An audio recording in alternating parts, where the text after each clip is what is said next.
बुलेटिनमध्ये घेऊयात गावाकडच्या बातम्यांचा वेगवान आढावा। कोयना धरण परिसरामध्ये पावसाचा जोर वाढलेला आहे, त्यामुळे धरणाच्या पाणी पातळीमध्ये वाढ झाली आहे। धरणाचे सर्व 6 दरवाजे 1.5 फुटांनी उघडण्यात आले।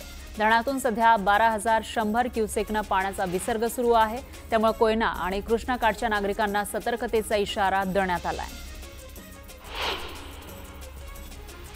कोल्हापूरच्या राधानगरी धरण क्षेत्रामध्ये पावसाचा जोर वाढलेला आहे। धरणाचे 4 स्वयंचलित दरवाजे उघडण्यात आले। धरणातून 7,212 क्युसेकनं पाण्याचा विसर्ग सुरू आहे।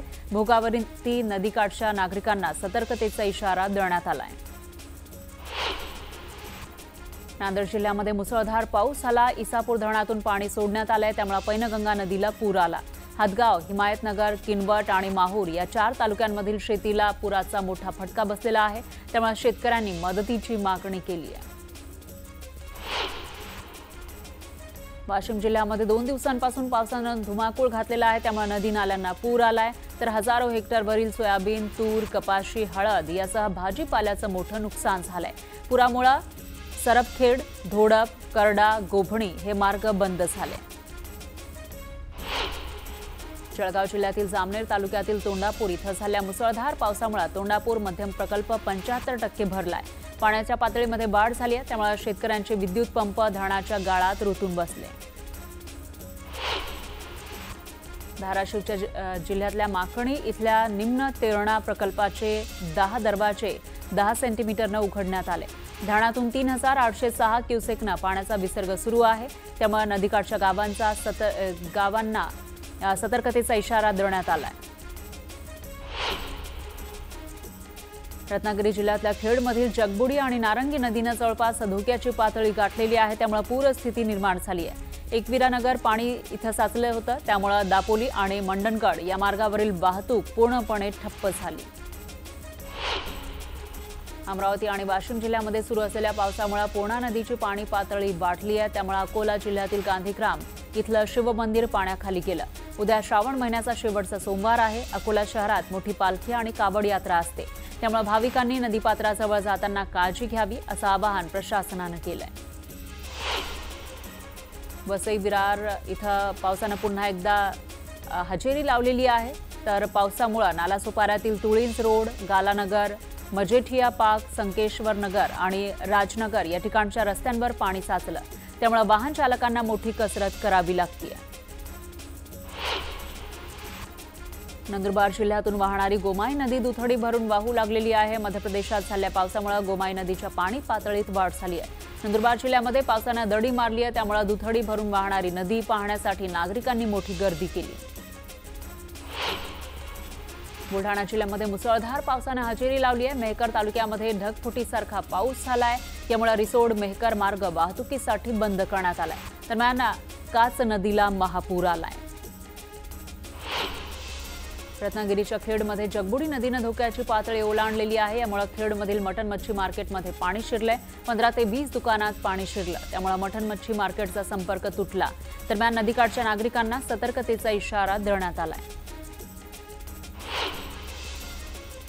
रत्नागिरीच्या संगमेश्वरमध्ये मुसळधार पावसानं हजेरी लावली, यामुळे मागजन बाजारपेठेत पाणी साचायला सुरुवात झाली, त्यामुळे नागरिकांना सतर्कतेचा इशारा देण्यात आला। चंद्रपूर जिल्ह्यामध्ये गेल्या 3 दिवसांपासून मुसळधार पाऊस पडतोय, यामुळे वर्धा नदीला पूर आलाय। गडचांदूर चंद्रपूर मार्गावरील पुलावरून पाणी वाहत असल्यानं वाहतूक ठप्प झाली आहे। छत्रपती संभाजीनगरमध्ये मुसळधार पावसानं दमदार हजेरी लावली। पारशी परिसरामध्ये ढगफुटीसारखा पाऊस झाला, त्यामुळे जनजीवन विस्कळीत झालं। दरम्यान शाळेमध्ये पाणी शिरल्यानं मोठ्या प्रमाणात नुकसान झालं। मागील 3 दिवसांपासून धाराशिव जिल्ह्यातील विविध भागामध्ये पावसानं झोडपून काढलेला आहे। 3 दिवसात 12 मंडळांमध्ये अतिवृष्टी झाली आहे। सोयाबीन पिकाला मोठा फटका बसलाय, त्यामुळे शेतकरी हवालदिल झालाय। अमरावती जिल्ह्यामध्ये झालेल्या ढगफुटीसारख्या पावसामुळे शेतीचं प्रचंड नुकसान झालं। शेतात साचलेल्या पाण्यामुळे शेकडो हेक्टर शेती खरडून गेली, पिकं वाहून गेली, त्यामुळे शेतकऱ्यांचं सर्व स्वप्न उद्ध्वस्त झाली। चिपळूणमध्ये सुरू असलेल्या मुसळधार पावसामुळे बाजारपेठेमध्ये पाणी साचायला सुरुवात झाली आहे, तर मुसळधार पावसाचा बाजारपेठेला मोठा फटका बसला। प्रशासन अलर्ट मोडवर आलं, त्यामुळे 5 बोटी आणि 10 पथकं इथं तैनात करण्यात आली. नागपूर जिल्ह्याच्या भिवापूर तालुक्यातील नांद नदीला पूर आला, त्यामुळे पुराच्या पाण्यात दुचाकीस्वार वाहून गेला. काही अंतरावर त्या व्यक्तीची दुचाकी मिळाली आहे. दुचाकीस्वार मात्र अद्यापही बेपत्ता आहे. युद्ध पातळीवर त्याचा शोध घेतला जातोय.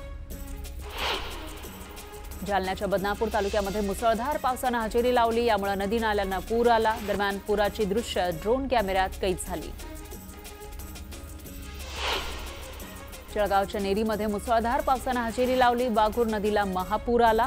त्यावेळी नदीपात्रामध्ये पुलाचं काम चालू असताना ट्रॅक्टर आणि काही मशीन वाहून गेल्या. त्यामुळे कंत्राटदाराचं मोठं नुकसान झालंय.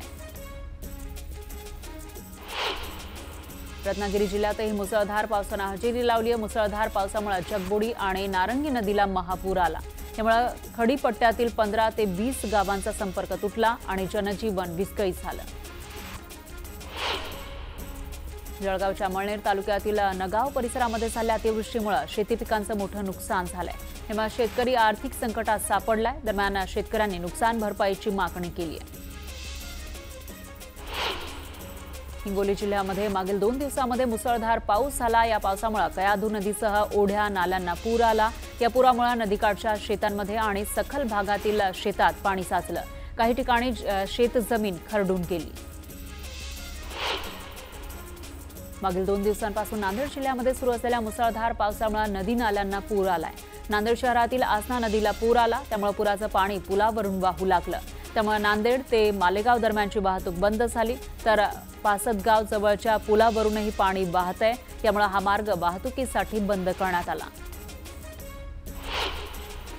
काही दिवसांच्या विश्रांतीनंतर छत्रपती संभाजीनगर जिल्ह्यामध्ये पावसानं दमदार हजेरी लावली. चौका, गारज आणि लोणी परिसरामध्ये ढगफुटीसारखा पाऊस झाला. त्यामुळे नद्यांना महापूर आला. दरम्यान शेती पिकांचं नुकसान झाल्यानं शेतकऱ्यांनी नुकसान भरपाईची मागणी केली आहे.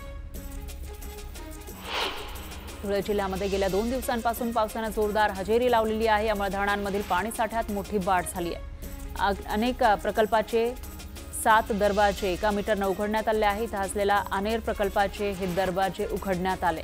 त्यामुळे नदीकाठच्या नागरिकांना सतर्कतेचा इशारा देण्यात आलाय.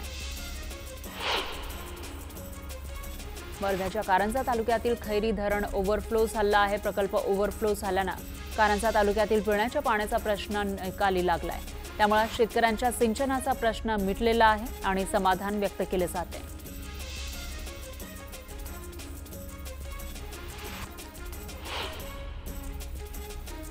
बीडच्या माजलगाव तालुक्यातील डाके पिंपरी ते कोथाळा रस्त्याची दुरावस्था झाली आहे. यामुळे वाहनधारकांना तारेवरची कसरत करावी लागते. खड्ड्यांमध्ये साचलेल्या पाण्यामुळे खड्ड्यांचा अंदाज येत नाही. त्यामुळे अपघातांचं प्रमाण वाढलंय. मनमाड शहरातील मुख्य बाजारपेठेसह बहुतांश भागातील रस्त्यांची चाळण झाली आहे. संततधार पावसामुळे रस्त्यावर ठिकठिकाणी मोठमोठे खड्डे पडले. त्यामुळे नागरिकांना खड्डेमय रस्त्यातून प्रवास करावा लागतोय. नांदेड जिल्ह्यामध्ये शासकीय खुर्चीवर गाणं म्हणणं एका तहसीलदाराला चांगलंच महागात पडलंय. तहसीलदार प्रशांत थोरात यांना निलंबित करण्यात आलंय. उमरी तहसील कार्यालयामध्ये ते कार्यरत होते.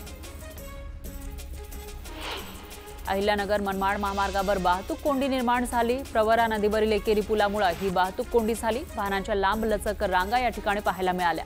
वाहनधारकांना नाहक मनस्ताप सहन करावा लागला. तर तातडीनं वाहतूक कोंडीची समस्या सोडवावी अशी मागणी करण्यात आली. जळगावच्या बिरबाडे ते नागेश्वर मंदिरापर्यंत कावड यात्रा काढण्यात आली. यावेळी मोठ्या संख्येनं नागरिकांनी कावड यात्रेत सहभाग घेतला. नाशिकच्या दिंडोरी नाका परिसरामध्ये मनसेनं राडा केला. पंचवटी दिंडोरी नाका परिसरातील एक परप्रांतीय युवक अर्धनग्न अवस्थेमध्ये फिरत महिलांची छेड काढत होता. त्यानं गांजाचं सेवन करत मराठी नागरिकांवरही दादागिरी केली. त्यामुळे मनसे पदाधिकाऱ्यांनी या परप्रांतीय माजुरड्या तरुणाला चांगला चोप दिला. खुलताबाद तालुक्यातील दरेगाव इथं विद्यार्थ्यांना शाळेत जाण्यासाठी रस्ता नसल्याचं समोर आलंय. दरेगावातील लेंडोळी नदीच्या एका बाजूकडून दुसऱ्या बाजूला जाण्यासाठी पूल नाही. त्यामुळे शाळकरी मुलांना नदीपात्रातून मार्ग काढण्याची वेळ आली. सोलापूर शहरामध्ये आज 1348 कामगारांच्या घरांची स्वप्नपूर्ती होतीये. 327 चौरस मीटरमध्ये उभारलेल्या पंतप्रधान आवास योजनेतील सदनिका म्हणजे कामगारांच्या हक्काची घरं त्यांना मिळत आहेत. वाशिम जिल्ह्यामध्ये ओला दुष्काळ जाहीर करावा आणि शेतकऱ्यांना सरसकट मदत द्यावी या मागणीसाठी स्वाभिमानी शेतकरी संघटनेकडून शेतात साचलेल्या पाण्यात आंदोलन करण्यात आलं। मदत न मिळाल्याने स्वाभिमानी शेतकरी संघटना आक्रमक झाली। सलग सुट्ट्यांमुळे पंढरपूरच्या विठुरायाच्या दर्शनासाठी भाविकांची मोठी गर्दी पाहायला मिळाली। पदस्पर्श दर्शनासाठी 5 तास तर मुख दर्शनासाठी 2 तासांचा कालावधी लागला। गरुड झेप मोहीम संस्थेच्या वतीने आग्रा ते रायगड पदयात्रेचं आयोजन करण्यात आलं। यावेळी छत्रपती शिवाजी महाराजांच्या आग्रा सुटकेच्या धाडसाचं आणि स्वाभिमानाचं स्मरण करण्यात आलं। जळगावच्या बाजारपेठेमध्ये बैलपोळ्याचं साहित्य खरेदी करण्यासाठी नागरिकांनी गर्दी केली। विविध गावांमधून शेतकऱ्यांनी खरेदीसाठी इथं हजेरी लावली होती, त्यामुळे या शेतकऱ्यांची लगबग पाहायला मिळाली। मतचोरीसारखा शब्द वापरून मतदारांना भ्रमित केलं जात आहे। लोकांची दिशाभूल करून भारतीय संविधानाचा अपमान होत असल्याचं निवडणूक आयोगानं म्हटलंय। राहुल गांधींच्या वोट चोरीच्या आरोपांवर आयोगानं हे उत्तर दिलंय। पुरावे मागितले तर दिले नाहीत। आयोग कोणत्याही खोट्या आरोपांना घाबरत नसल्याचं वक्तव्य निवडणूक आयुक्तांनी केलं। तर मतदार याद्यांच्या दुरुस्तीची सुरुवात SIRच्या माध्यमातून झाल्याचं त्यांनी सांगितलंय। येत्या 15 दिवसांमध्ये राजकीय पक्षांनी सर्व त्रुटी सादर कराव्यात। निवडणूक आयोगानं सर्व राजकीय पक्षांना आवाहन केलंय। तर निवडणूक आयोग कोणत्याही राजकीय पक्षासोबत भेदभाव करत नाही असं स्पष्टीकरण देण्यात आलंय। बिहारमध्ये राहुल गांधींची वोटर अधिकार यात्रा सुरू करण्यात आली आहे। मतचोरी कशी झाली हे आम्ही समोर आणल्याचं राहुल गांधींनी यावेळी सांगितलं। तर बिहारमध्ये मतचोरी होऊ देणार नाही असा निर्धार राहुल गांधींनी केला।